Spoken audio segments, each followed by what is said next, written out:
मेरे दोस्तों, मेरा जीवन सांप और सीढ़ी के खेल की तरह रहा है। मैं अपने जीवन में कई बार संघर्ष की सीढ़ी में चढ़कर सफलता की मंजिलें तो पाई हैं, लेकिन हर बार किस्मत के किसी न किसी सांप ने मुझे ऐसे काटा कि मुझे शून्य से शुरुआत करनी पड़ी। और बार बार इस गिरने और उठने के सफर में मेरे जीवन की झोली अनुभव के अनमोल मोतियों और दर्द के कांटों से भर गई है। आज की इस वीडियो में मैं आपको अपने जीवन के उस अनुभव के खजाने से एक अनमोल मोती भेंट करने जा रहा हूं, जिसको मैं सचेत अस्त्र कहता हूं। इस सचेत अस्त्र का उपयोग करके आप अपने जीवन में चाहे जिस प्रकार का डर हो, तत्काल उस डर से 80% आप निजात पा सकते हैं।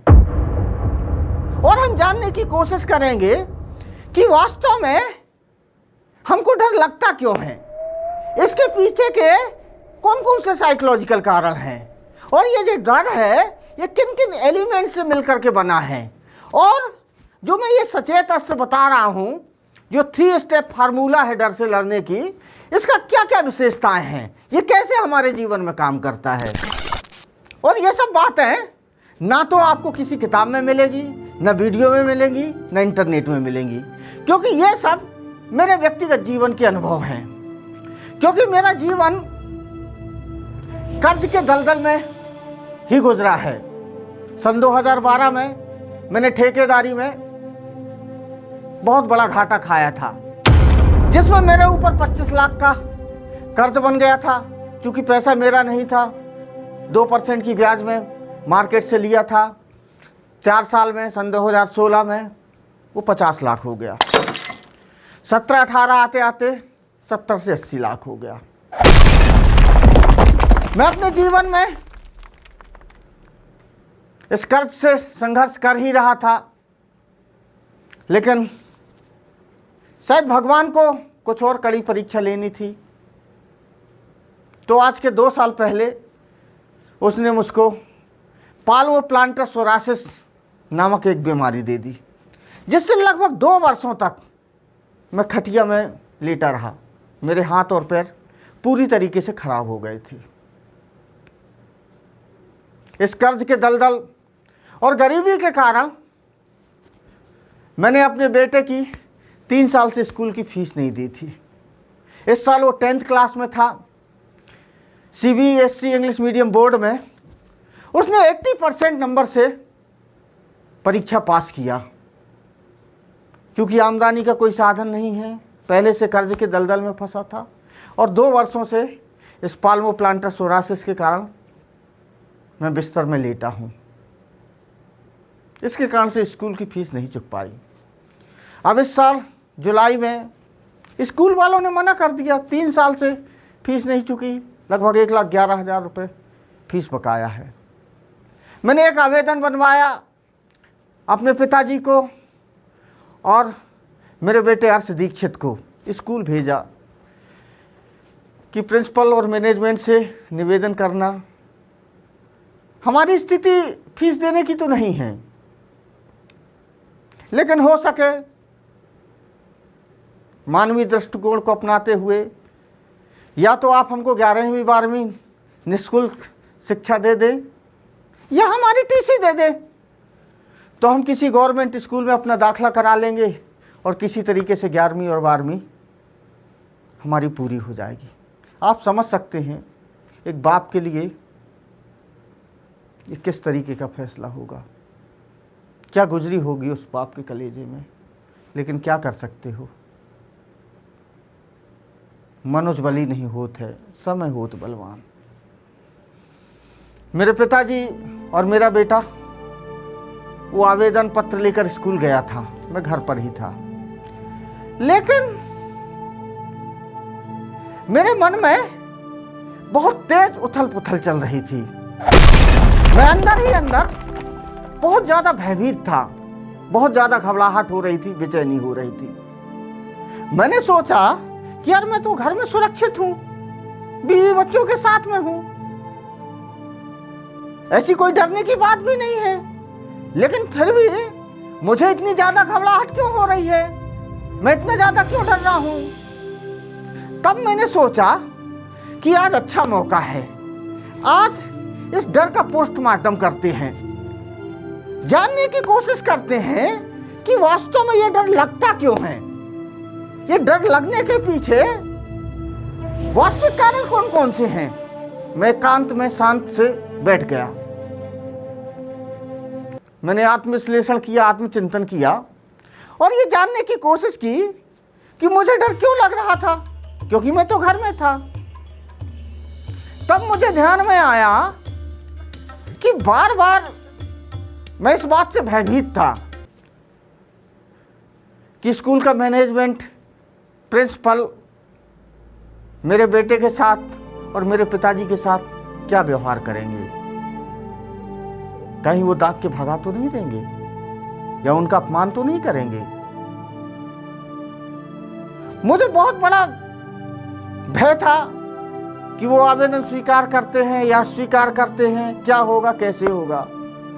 तब मुझे ध्यान में आया कि स्कूल में क्या निर्णय लिया जाएगा, इस बात का जो अज्ञान है वही मेरे मन में अनेकों प्रकार की डर की काल्पनिक और डरावनी आकृतियों का निर्माण कर रहा था।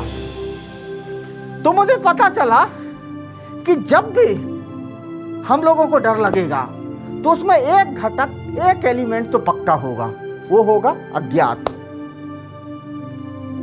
हमको चीजों का ज्ञान नहीं रहेगा,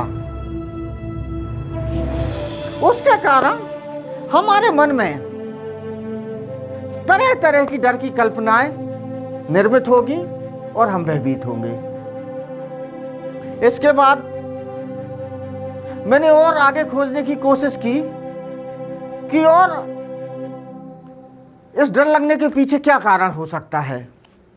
तब मुझे ध्यान आया कि चूंकि अर्श मेरा बेटा है, वो स्कूल गया है, उसके भविष्य से मुझे लगाव है, तो मैं इस बात से बहुत ज़्यादा भयभीत था कि मैनेजमेंट क्या निर्णय लेगा, उसका भविष्य सुरक्षित रहेगा कि नहीं रहेगा, उसको आगे पढ़ने को मिलेगा कि नहीं मिलेगा, कहीं उसका भविष्य बर्बाद तो ना हो जाएगा। तो मेरे बेटे के साथ मेरा ये जो लगाव था, ये आसक्ति थी, ये डर का दूसरा एलिमेंट था। मतलब कि आपको जब भी डर लगेगा तो पहली चीज आपको अज्ञान होगा, दूसरी चीज आसक्ति होगी। क्योंकि मान लो मुझे अज्ञान होता कि स्कूल का मैनेजमेंट क्या निर्णय लेगा, डांटेगा, अपमान करेगा, लेकिन उस लड़के से अगर मेरे को कोई लगाव ना होता, कोई आसक्ति ना होती, तो मैं भयभीत क्यों होता? डर लगने का कोई कारण ही नहीं था। और अगर मुझे अपने लड़के से लगाव था, आसक्ति थी भी, लेकिन मेरे को पूरा का पूरा ज्ञान होता कि स्कूल का मैनेजमेंट ये डिसीजन लेगा, तो भी मेरे को डर नहीं लगता, क्योंकि जो होता सो होता। तो जब भी आपको डर लगेगा तो ये दो चीज तो पक्के में होंगी, पहला अज्ञान रहेगा, दूसरा आसक्ति रहेगा।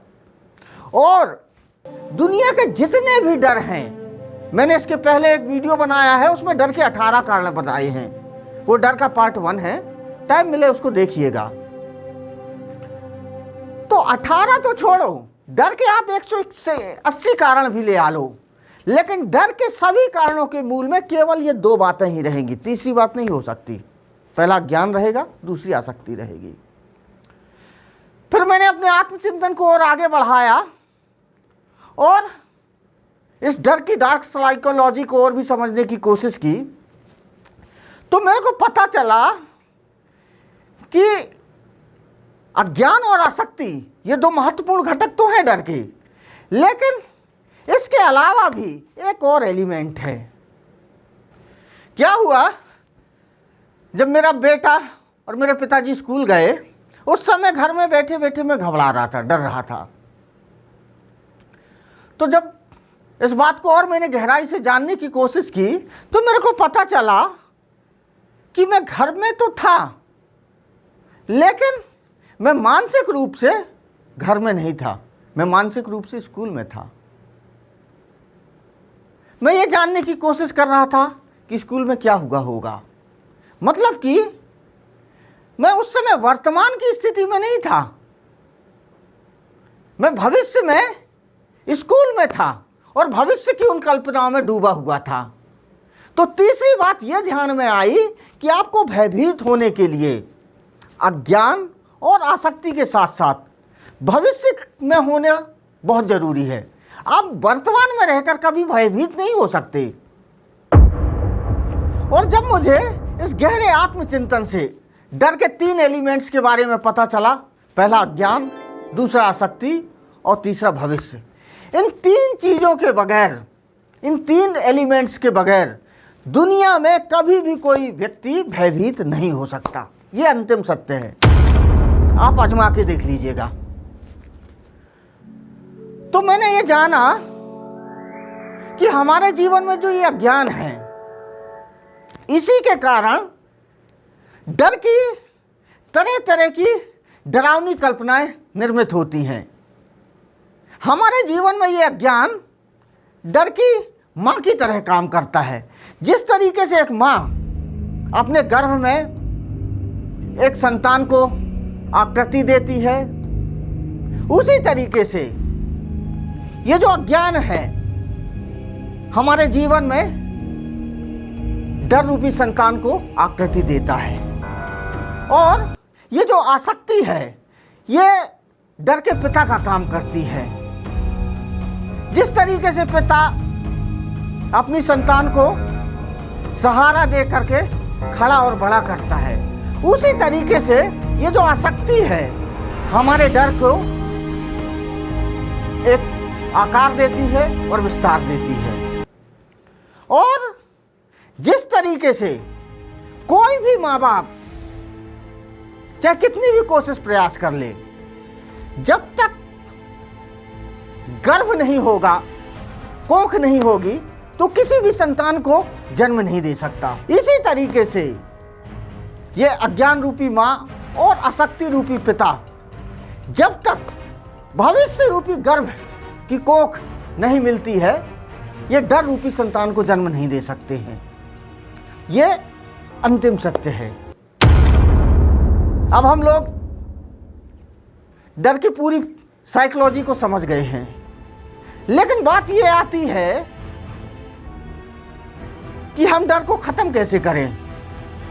इसका बहुत ही शॉर्टकट रास्ता क्या है? तो देखिए, मनुष्य होने के नाते मुझे नहीं लगता कि दुनिया का कोई भी मनुष्य अपने जीवन में सर्वज्ञ हो सकता है, क्योंकि इतना ज़्यादा ज्ञान है इस ब्रह्मांड में। इतनी कम उम्र में हम सर्वज्ञ नहीं हो सकते। और पश्चिम के एक महान विचारक सुकरात का वो कोट मुझे ध्यान में आता है। जब उनके जीवन का अंतिम समय आया, उनको मौत की सज़ा दी गई थी, तो उनके शिष्यों ने पूछा कि आप पश्चिम के सबसे बड़े ज्ञानी हैं, आप जाते जाते हमको कोई एक ऐसा ज्ञान बता के जाएं जो आपके जीवन में सबसे महत्वपूर्ण रहा है। तब सुकरात ने कहा था कि मैंने अपने जीवन में कुल इतना ही जाना है कि मैंने अपने जीवन में कुछ भी नहीं जाना है। तो जब सुकरात जैसे स्तर का व्यक्ति कह सकता है कि मैंने अपने जीवन में कुल इतना ही जाना है कि जीवन में कुछ भी नहीं जाना है, तो हम लोग किस स्तर के होंगे? तो अज्ञान से हम कभी नहीं जीत सकते। और रही बात आसक्ति की, तो आसक्ति मनुष्य का स्वभाव है। हम लोग जब तक इस हाड़ मांस के शरीर में हैं, तब तक हमारी किसी न किसी के साथ आसक्ति होगी, किसी न किसी के साथ लगाव और जुड़ाव रहेगा। हम पूरी तरीके से इन संबंधों की भावनाओं से मुक्त नहीं हो सकते।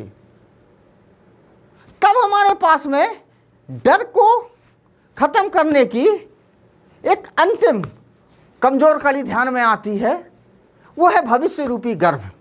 अगर हम भविष्य रूपी गर्भ को काट दें, तो अज्ञान और आसक्ति रूपी माँ बाप डर रूपी संतान को जन्म दे ही नहीं सकते। तो मेरा भाई, आपके जीवन में जब भी डर के डरावने काले बादल छाएं, आप तत्काल आंख बंद करके सचेत हो जाएं और इस सचेत अस्त्र का उपयोग करें। ये 3 स्टेप फार्मूला है। सा से आता है सम्मोहन तोड़ें। क्या होता है, अगर आपने गौर किया होगा, जब भी हमको डर लगता है तो हम उस डर की भावनाओं से सम्मोहित हो जाते हैं। तरह तरह की मनगढ़ंत कल्पनाएं अपने मन में करने लगते हैं। तो हमको तत्काल उस सम्मोहन को तोड़ना है और अपने आप को याद दिलाना है कि अभी मैं सुरक्षित हूं, अभी वर्तमान में मेरे ऊपर कोई डर नहीं है, ये सब भविष्य की बातें हैं। तो हमको उस सम्मोहन से अपने आप को अलग करना है। दूसरा स्टेप है चे से हमको चेक करना है कि जिस वक्त हमको डर लग रहा है उस वक्त हम वास्तव में हैं कहाँ। वर्तमान के वास्तविक धरातल में है या भविष्य की कल्पनाओं में खोए हुए हैं। और मैं आपको दावे से कह सकता हूं कि 100 में 99% आप अपने आप को भविष्य की डरावनी कल्पनाओं के बीच में पाएंगे।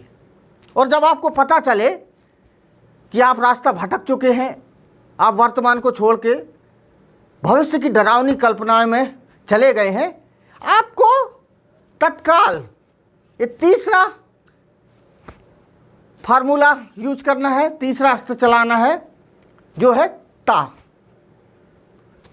मीन्स तत्काल आपको वर्तमान में आना है।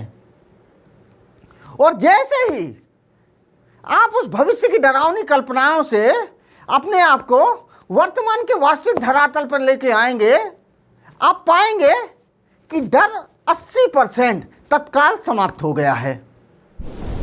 मेरे दोस्तों, मैं आपको दावे से कह सकता हूं कि दुनिया का कोई भी व्यक्ति वर्तमान में भयभीत हो ही नहीं सकता।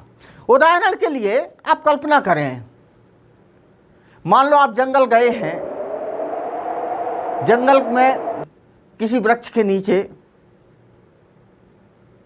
गिट्टी का ढेर पड़ा हुआ है, आप उसमें बैठ गए। बैठे बैठे आप अपने मोबाइल में रील स्क्रॉल कर रहे हैं। तभी थोड़ी देर बाद अचानक आप देखते हैं कि आपके सामने शेर आ गया, उसने दहाड़ा। अब उस समय पे आप क्या करेंगे?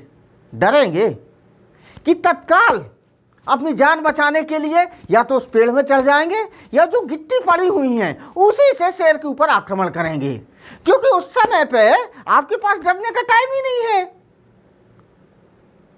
तो वर्तमान में केवल एक्शन होता है, भय केवल भविष्य में हो सकता है। और जब आप इस सचेत फार्मूला से अपने आप को भविष्य से वर्तमान में लाएंगे, तत्काल आपका भय 80% समाप्त हो जाएगा। आप आजमा के देख लीजिए। अब मैं आपको बताना चाहूंगा कि ये सचेत फार्मूला क्यों काम करेगा, इसकी क्या विशेषताएं हैं। तो इसकी जो पहली विशेषता है कि आपको ना तो डर से लड़ना है ना डर को दबाना है, केवल आपको भविष्य में जो डर की जड़ें हैं उनको जाकर के उखाड़ देना है। क्योंकि जब भी आप डर से लड़ेंगे या उसको दबाएंगे तो आप डर से जीत नहीं सकते, वो और बढ़ेगा। लेकिन यहाँ पर ना तो आपको डरने की ज़रूरत है ना लड़ने की ज़रूरत है, चुपचाप आपको भविष्य में जाकर डर की जड़ों को उखाड़ देना है। दूसरे इसकी विशेषता ये है कि इस फार्मूला का यूज करने के लिए आपको कहीं किसी गुफा में जाने की ज़रूरत नहीं है।